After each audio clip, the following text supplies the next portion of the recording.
Hi friends, price action Telugu ఛానల్లోకి అందరికీ స్వాగతం.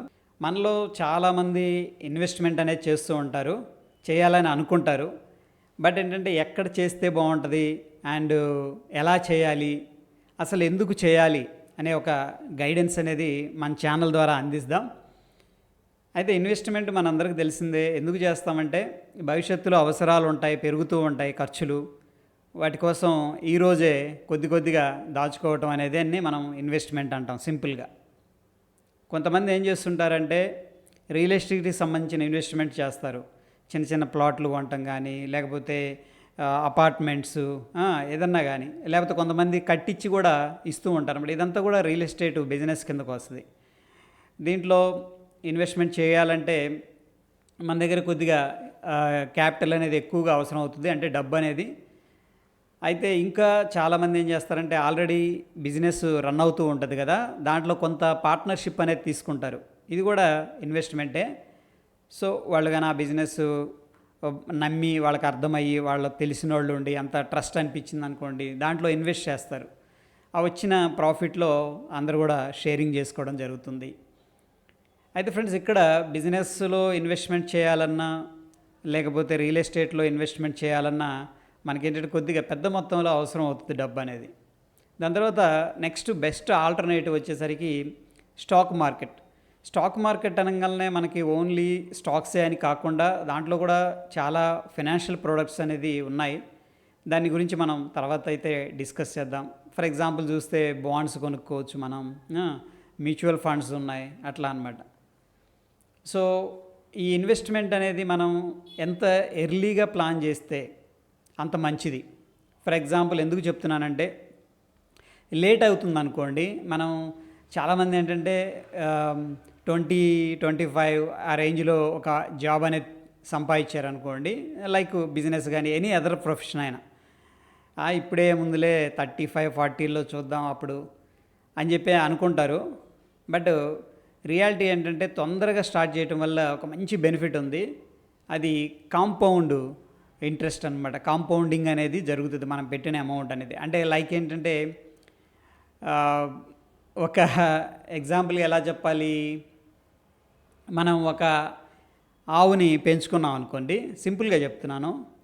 దానికి ఒక 2 పిల్లలు పుట్టినాయి ఫస్ట్ 1 year 2 yearsలో.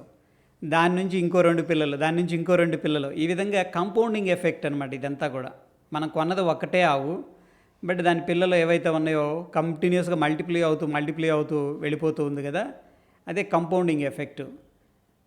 ఇట్లా చెప్పాలంటే కూడా ఇప్పుడు ఫర్ ఎగ్జాంపుల్ మన ఫ్రెండ్ వాళ్ళ ఫాదర్ ఏం చేశారంటే 1990 ఆ టైంలో అనుకుంటా, టైమింగ్ కరెక్ట్గా తెలియదు కానీ, వాళ్ళు చిన్న పార్సిల్ ల్యాండ్, పనికిరాంది అది.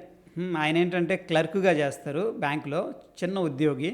వాళ్ళకి ఏదో బోనస్ ఇస్తే అప్పుడు 100లోనే ఆ ల్యాండ్ అనేది బై చేశారు.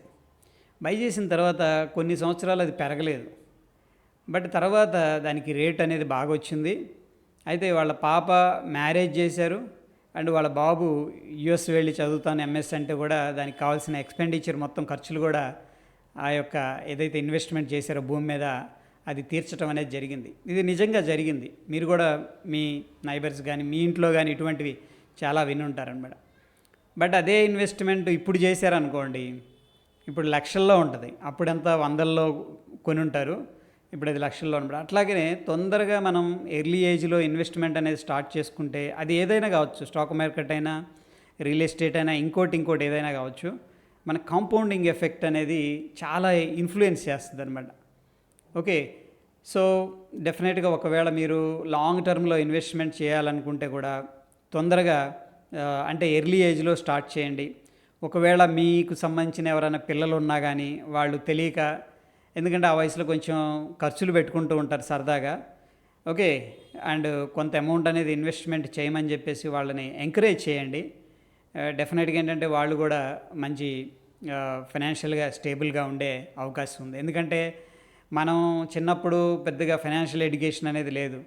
మనం తిన్నాము, చదువుకున్నాము, ఇంకేదన్నా పనులు చేసుకున్నాం అన్నట్టు ఉండేది. కానీ ఫైనాన్షియల్గా ఇలా వెళ్ళండి మీరు అని ఎవరు కూడా మనల్ని గైడ్ చేసినట్టు లేదనమాట. అందుకని మీకు ఎవరైనా పిల్లలు తెలిసినా వాళ్ళని ఎంకరేజ్ చేయండి. అయితే ఫ్రెండ్స్ ఇక్కడ ఏంటంటే మనకి ఇన్వెస్ట్మెంటు ఎందుకు చేయాలి అనేది అర్థమైంది. ఎందుకంటే భవిష్యత్తులో ఖర్చులు పెరుగుతాయి. కొంతమంది పిల్లల పెళ్ళిళ్ళ కోసం, చదువుల కోసం, లేకపోతే రిటైర్మెంట్ అయిన తర్వాత కూడా డబ్బు అవసరం అవుతుంది. ఎందుకంటే న్యాచురల్గానే రిటైర్మెంట్ దాకా బాడీలో ఎనర్జీ ఉంటుంది, మనం కష్టపడతాం, చేస్తాం. బట్ రిటైర్మెంట్ తర్వాత ఏమవుతుందంటే మనకి ఫైనాన్షియల్గా ఎయిడ్ అనేది అవసరం అవుతుంది. అందుకోసం కొంత ఇప్పుడే మనం సేవింగ్స్ అనేది స్టార్ట్ చేసుకోవడం ఉత్తమం అన్నమాట. ఓకే, అయితే ఇన్వెస్ట్మెంట్ చేసేటప్పుడు మనకి రకరకాల పద్ధతులు ఉన్నాయని చెప్పేసి చెప్పుకున్నాం కదా. అయితే స్టాక్స్లో కూడా ఇన్వెస్ట్మెంట్ ఎందుకు చేయాలి, చాలామంది అడిగే ప్రశ్న అనమాట. స్టాక్ మార్కెట్లో మనం ఎప్పుడు చూసినా నెగిటివ్ స్టోరీస్ ఉంటాం, బ్యాడ్ స్టోరీస్, వాళ్ళు స్టాక్ మార్కెట్లో ఇన్వెస్ట్ చేసి లాస్ అయిపోయారు, అట్లా నెగిటివ్ స్టోరీస్ ఎక్కువగా ఉంటూ ఉన్నాం. దాని వెనక చాలా కారణాలు ఉన్నాయి. ఎందుకంటే ఒకటి ప్రాపర్ ప్లాన్ అనేది లేకపోవడం, అంటే మార్కెట్ కొంచెం లాంగ్ జర్నీ అని చెప్పేసి చెప్పుకోవచ్చు. సింపుల్గా చెప్పాలంటే చూడండి, మనం చదువుకోవడం స్టార్ట్ చేసాం, 1వ తరగతి చదువుతాం, ఇప్పుడైతే ప్రీకేజీ, ఎల్కేజీ, యూకేజీ, ఓకే, దాని తర్వాత ఫస్ట్ క్లాసు, అక్కడ నుంచి 10th క్లాసు, ఇంటర్మీడియట్, అండ్ దాని తర్వాత ఇంజనీరింగ్, లేదంటే ఎనీ అదర్ డిగ్రీ. కానీ ఇదంతా ఒక లాంగ్ జర్నీ అనమాట. ఓకే, అట్లాగనే మార్కెట్లో ఇన్వెస్ట్మెంట్ అనేది కూడా ఒక లాంగ్ జర్నీ లాగా మనం ట్రీట్ చేయాలి. దాంట్లో ఒడిదుడుకులు ఉంటాయి. మనం చదువుకునేటప్పుడు కానీ కష్టాలు ఉన్నప్పుడు అప్పుడప్పుడు కొన్నిసార్లు ఫెయిల్ అవుతాం. అట్లాగనే మార్కెట్లో ఏంటంటే ఒక్కొక్కసారి మనకి ఒడిదుడుకులు అనేది క్రియేట్ అవుతూ ఉంటుంది. బట్ వాటిని అర్థం చేసుకొని మనం చేసిన మిస్టేక్స్ని తెలుసుకొని ఒక ప్లాన్తో ఇన్వెస్ట్మెంట్ అనేది చేసుకున్నామంటే ఖచ్చితంగా మంచి రిజల్ట్స్ రావడం జరుగుతుంది. బట్ ఎప్పుడైతే మనం షార్ట్ టర్మ్కి వెళ్ళిపోయి మన టిప్స్ ఫాలో అయ్యి, లేకపోతే నేను చెప్పానో వేరే వాళ్ళు చెప్పారనో తొందరపడి ఎట్లా పడితే అట్లా ర్యాండమ్గా, అంటే ఒక ప్లాన్ లేకుండా మనం ఎప్పుడైతే ఇన్వెస్ట్మెంట్ అనేది చేస్తామో అప్పుడు ఏంటంటే మనకి నెగిటివ్ రిజల్ట్స్ వచ్చే అవకాశం ఉంది. చూడండి, లాంగ్ టర్మ్లో ఇన్వెస్ట్మెంట్ చేసిన ఎవరు కూడా నెగిటివ్ రిజల్ట్స్ ఇప్పటిదాకా మనకు చెప్పలేదు. ది గ్రేట్ వారెన్ బఫెట్ గారు కానీ, రాకేష్ జుంజున్వాలా గారు, విజయ్ కేడియా గారు, చాలామంది ఉన్నారు. పేర్లు కొద్దిగా చెప్తున్నా కానీ బట్ వాళ్ళు ఏంటంటే మార్కెట్ని ఒక లాంగ్ టర్మ్ జర్నీ లాగా, అంటే ఒక సుదీర్ఘ ప్రయాణం అన్న విధానంగా ఆలోచించి దాంట్లో పెట్టుబడులు పెట్టుకుంటూ కొద్ది కొద్దిగా ముందుకు వెళుతూ ఉన్నారు. బట్ ఏంటంటే మార్కెట్ ఒకానొక టైంలో మంచి రిజల్ట్ ఇస్తుంది అనమాట. మనం ఎక్స్పెక్ట్ చేసిన దాన్ని మించి ప్రాఫిట్స్ అనేది జనరేట్ చేస్తుంది. ఓకే, సో డెఫినెట్గా నెక్స్ట్ కమింగ్ వీడియోస్లో ఏంటంటే మనం స్టార్టింగ్లో ఎలా ఇన్వెస్ట్ చేయాలి, ఎంత అమౌంట్ అనేది ఇన్వెస్ట్ చేయాలి, వాటన్నిటి గురించి కూడా ఇంకా చర్చించుకుందాం. And that is for the day. ఈ వీడియో అనేది నచ్చితే లైక్ చేస్తూ ఉండండి. ఒకవేళ మీరు మన ఛానల్ని చూస్తూ సబ్స్క్రైబ్ చేసుకోకపోతే తప్పకుండా సబ్స్క్రైబ్ చేసుకోండి. మరొక వీడియోలో మళ్ళీ కలుసుకుందాం. Stay tune. ధన్యవాదాలు.